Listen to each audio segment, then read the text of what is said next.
민주당 얘기로 넘어가 보도록 하겠습니다. 혁신위가 닻을 올렸는데요. 다음 키워드 보시죠.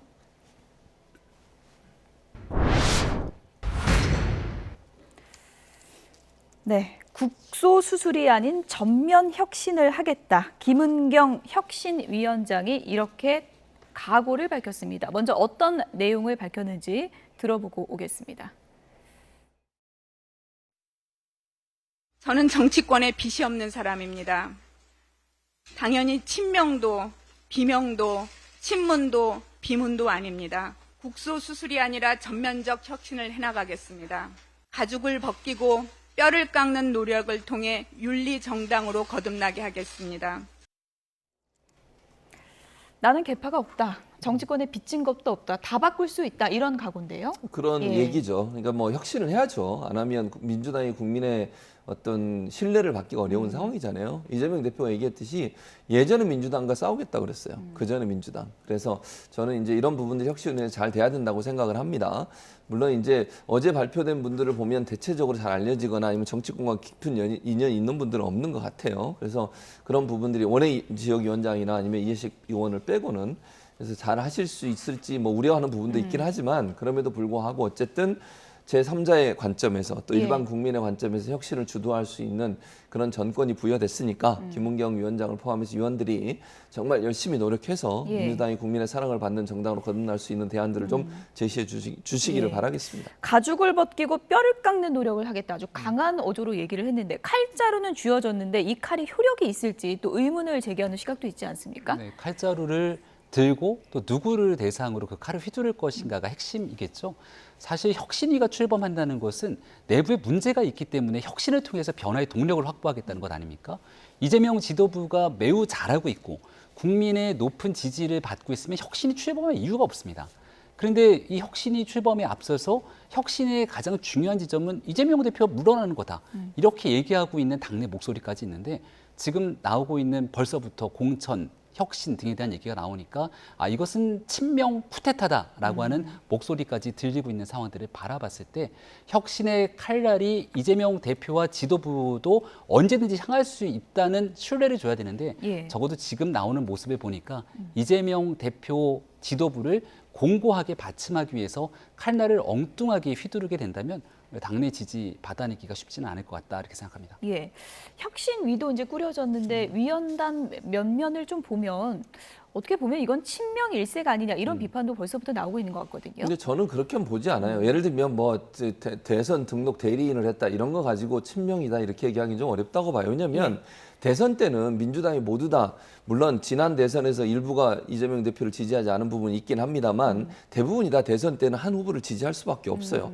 마치 국민의힘도 마찬가지잖아요. 크고 작은 역할을 할 수밖에 없다. 당연하죠. 근데 저분들이 정말 정치에 자주 등장을 하고 이재명 대표의 측근으로 뭐 여러 가지 활동하고 이런 분은 없잖아요, 지금.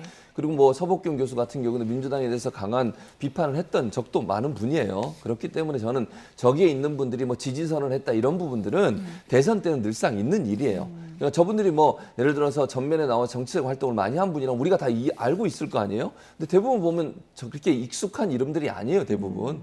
그렇기 때문에 저는 뭐 친명 일색이다 이렇게 생각하지 않고요. 저분들이 또 그렇다고 해서 이재명 대표를 옹이하고 이재명 대표를 위해서만 일할 거다 그렇게 생각하지 않습니다.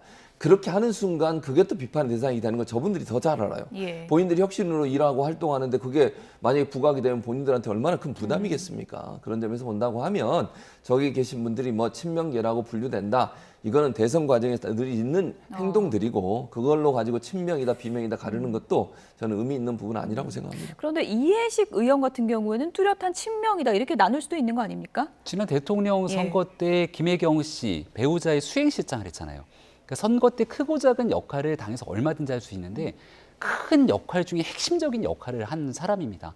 그리고 현역 의원 중에서 이해식 의원이 들어갔다라고 하는 측면이 있다면 당연히 비명계에 대한 균형이라든지 이런 일들이 같이 뒷받침이 돼야 될 건데 누가 봐도 좀 기울어진 운동장으로 비춰질 수 있는 소지가 다분하다 이렇게 봅니다. 네, 김은경 위원장이 이런 얘기도 좀 했더라고요. 돈봉투 사건을 자료 보니까 좀 심각하더라. 이거는 좀 수사보다 앞선 뭐 조사가 있지 않을까 이런 또 기대가 쏠리고 있거든요. 어떻게 보세요? 그러니까 이 부분도 사실은 검토해 볼 필요가 있죠. 왜냐하면 혁신위원회 입장에서는 윤리정당으로 거듭나겠다는 말도 했기 때문에 그런 부분들에 대해서 검토해서 만약에 문제가 있다고 하면 좀 더 선제적으로 활동할 수 있는 부분이 필요하다고 저는 봐요. 예를 들면 이런 거죠. 시스템 자체를 바꾸는 거죠. 예를 들어서 대의원제 폐지 같은 문제가 저는 떠오른다고 보거든요. 국민의힘은 이미 대의원제를 예전에 폐지했어요. 민주당만 대의원제 계속 하고 있거든요. 지금 그러다 보니 현역 의원들의 권한이나 현역 의원들의 영향이 커질 수밖에 없어요.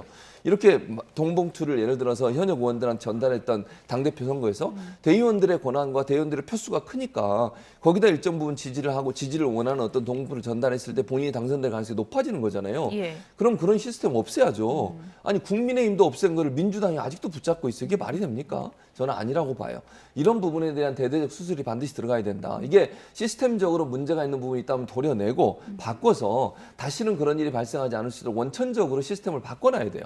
그런 부분들 혁신위원회가 해야 된다. 그래서 저는 대표적으로 현역 의원들의 기득권인 이 대의원제 폐지가 이번에 혁신위원회에서 잘 다뤄지길 바라요. 그래야 돈봉투 사건 같은 그런 잘못된 관행들이 사라질 수 있는. 비명계가 상당히 민감한 사안 아닙니까? 그런데 해야 된다는 거죠. 이게 예. 비명, 친명을 떠나야 돼요. 이거는 예. 그런 문제가 아니라 예. 시스템적으로 이렇게 돈봉투 사건이 일어날 수밖에 없는 구조적인 문제가 있다면 예. 그거는 개파의 문제가 아니라고 저는 봐요. 그래서 이 문제는 해결하고 가는 것이 혁신위에서 가장 먼저 해야 될 일 중에 하나가 아닌가 이렇게 생각합니다. 네. 어쨌든 1호 과제는 지금 돈봉투 사건이 아닌가 이런 얘기들이 많이 나오고 있는데 초반에 돈봉투 사건이 만들어졌을 수 있다고 생각한다라고 이제 발언을 했다가 어제 발언하고는 좀 뉘앙스가 달라진 것 같아요. 국민적 여론의 문매를 맞지 않았습니까? 예. 혁신이라는 건 국민의 보편적인 눈높이를 맞춰가야 되는데 시작하는 과정부터 검사 탓을 하게 되고 이 녹취록이 다 드러나 있는 일들을 부인하는 듯한 발언을 쏟아냈기 때문에 혁신위에 대한 신뢰성에 문제가 생길 수 있거든요.